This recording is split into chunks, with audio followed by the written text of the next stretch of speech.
beep, beep, beep, beep, beep, beep, beep. Cam, that's wheelchair talk Hold from on, one. Tyler. I think I'm getting like a fax or a telegraph somewhere. No, Cam, it's a 23rd century wheelchair because, of course, we saw the fate of one Captain Christopher Pike depicted on screen for the first time ever. Yeah. I know what you're saying. Oh, we've seen one like this in the menagerie. There's even some funny allusions to it in the Kelvinverse with Bruce Greenwood. Real knee slappers. I know, but you know, this is actually the first time that we've actually seen the radiation kind of attack or the accident that actually affected him for the rest of his life and led into the menagerie. Seeing it on screen, this was a very powerful moment. What's your takeaway about why this really matters to the character and his ongoing journey through Star Trek Discovery, not necessarily the original series? Okay, so yeah, depicted on screen, I thought the actual accident, you know, the moment we've all heard about, the radiation burns, I thought it was fine. Like, it wasn't any sort of really interesting, dramatic moment. It wasn't staged in a way where I was like, wow. But you did get that kind of allusion to the Wrath of Khan that the series, they've been going to that well more than a few times. I think they go there like 5 times an episode at this point. But Okay. but no, I mean, what I love about this moment is the accident is secondary. That's not what matters. What matters is that Pike is in that cave with those time crystals, and he knows that this is going to happen, and he still makes the choice to go through with it. Well, he chooses the accident, which to me is far more dramatically interesting and tragic than, you know, radiation burns on the bridge. Well, the most powerful moment for me, though, is when he says to the Klingon monk, who also happens to be Vulcan Laurel's child. Yeah. That was interesting. And what's the problem? No, nothing at all. But he says to him, "Don't you believe in sacrifice, compassion, and service? I'm not going to give up everything that makes me who I am just to save my own, existence." He goes through with this. I think that, as you say, was really what makes it powerful. Yeah. And it kind of tells you why, like, you and I have been begging for, like, a Pike spinoff, which begs the question, though. For a lot of these viewers that may not be super familiar with Christopher Pike, do you think this saps away any tension knowing what his fate will turn out to be if we get like a 5-season spin-off on the 1701, maybe starting next year? Well, actually, Tyler, I think most Star Trek fans have seen the menagerie. Oh. But, but I mean, no. Does it sap it? I think it depends on the form it takes. If this is an ongoing multi-season Pike show, yes, I think it becomes a real problem. But do you remember when there was the rumors about the Khan project that Nicholas Meyer was working on, where it was like going to be 3 like TV movies or something? Right. It seemed like it was be.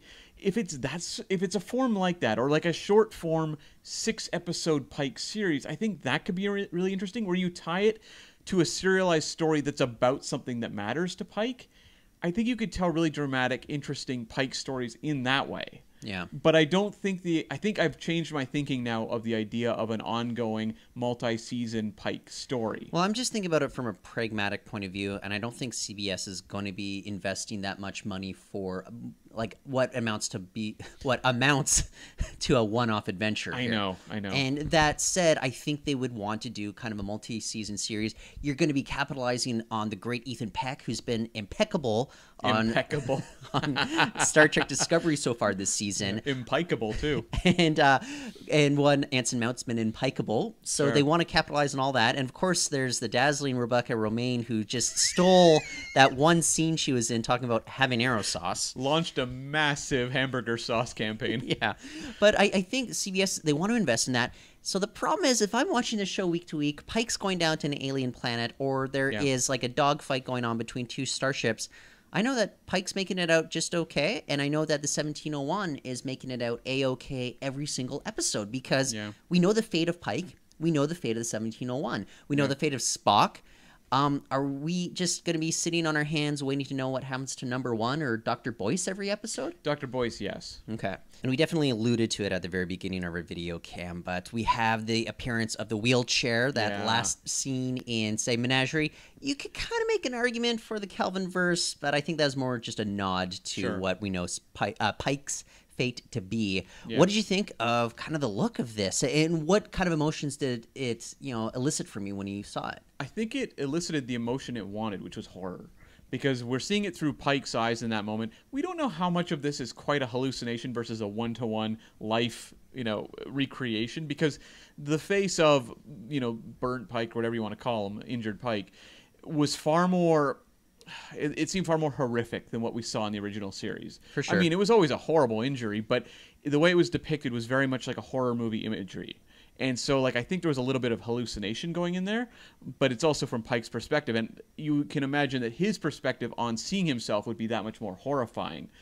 But I thought it was really effective. I mean, this is an image that, while the original Pike character, it's a very horrifying fate for that character, at least in that term before he goes to Talos, there's a certain amount of camp value to that image tied to the menagerie, specifically the menagerie image.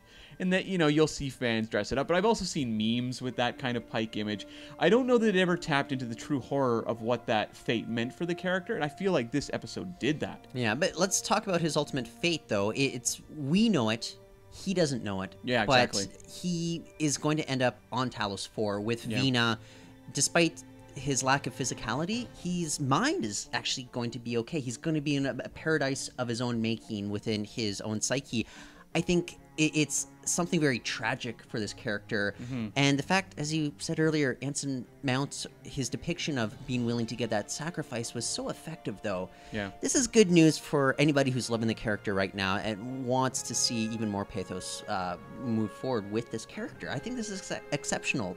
Yeah, I mean, and Anson Mount just got so much fantastic dramatic material to work with in this episode. I mean, I never really dreamed I would see the wheelchair-bound Pike again in Star Trek. Yeah. I could never quite wrap my head around how we would make that happen. But the fact that they did it so fantastically, I thought was astonishing stuff. Yeah. Looking forward to next episode for sure. Beep, beep.